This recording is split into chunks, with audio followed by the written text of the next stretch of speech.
Vous pensez qu'il y a un désintéressement qui se fait au niveau de la télévision qu'on connaît? Alors, ça dépend ce que vous entendez par télévision.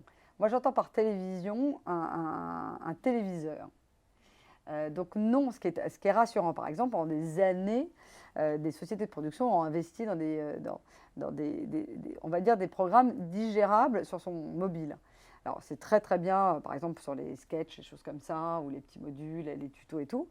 Mais en revanche, on s'est aperçu qu'on pouvait très bien diffuser un 120 minutes et que les gens le regardent sur leur téléphone portable. Donc ce qui, moi, m'a rassuré, c'est que ce n'est pas le format qui est intéressant, la durée du programme, mais la qualité de celui-ci. Et donc moi, sincèrement, quand on regarde mon programme sur grand écran ou sur un téléphone mobile, je m'en fiche. Après, il s'avère que quand c'est koh on a un tel investissement sur la qualité de l'image et le rendu image que je préfère qu'on soit sur un grand écran parce que je trouve qu'on en profite plus.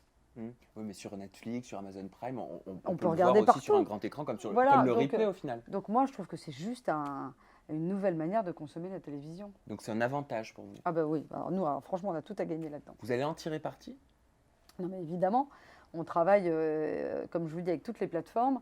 On travaille avec les diffuseurs. On réfléchit à des éléments qu'on peut consommer sur ce qu'on appelle, nous, du linéaire, c'est-à-dire, par exemple, TF1, c'est-à-dire c'est quelque chose que vous regardez, mais on vous fournit quelque chose. Et puis, on travaille, nous, sur ce qu'on peut consommer en libre arbitre, soit en replay, soit à piquer des éléments du programme. Donc, tout ça, c'est intéressant. On m'a proposé un truc insensé qu'on n'a pas fait, mais les gamins, ils regardent beaucoup en accéléré. Et moi, par exemple, ce matin, j'ai regardé un programme en accéléré. Et donc, on s'est dit, pourquoi ne pas accélérer nos programmes? Et donc, je trouve ça intéressant. Donc au niveau de la forme. Ouais. Donc, tout ça, moi, ce qui m'intéresse, c'est des modes de consommation. Je ne me considère pas comme un artiste. Je ne suis pas en train de faire de l'œuvre au sens artistique du terme. Moi, ce qui m'amuse, c'est que les gens prennent plaisir à regarder mes programmes. Je n'ai pas beaucoup de prétentions, ni de quête de sens. Et vous vous inspirez où? Où est-ce que vous puisez vos envies, vos projections? De ma vie, vachement. Qu'est-ce qui vous fait dire, bah, tiens, ça je l'imagine là, ça je le vois là?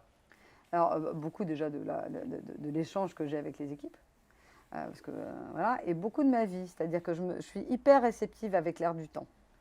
C'est-à-dire quand je vis quelque chose, je me dis, ah tiens, si je le vis moi, je ne suis pas différente des autres, ça veut dire que d'autres le vivent. Donc voyons s'il n'y a pas quelque chose. Je cherche vachement la vie des gens. Ce matin, j'étais avec quelqu'un qui s'occupe beaucoup, qui est quelqu'un de télévision dont je ne citerai pas le nom, mais qui s'occupe énormément de sa grand-mère. C'est-à-dire que tous les jours, elle va s'en occuper. Et moi, je lui dis, il y a probablement un programme à créer sur cet échange générationnel. C'est-à-dire comment les jeunes s'occupent des anciens et comment ils recréent ce lien social transgénérationnel. Donc on va décider de travailler là-dessus. Je ne sais pas si j'arriverai à le vendre, mais je trouve que c'est dans l'air du temps.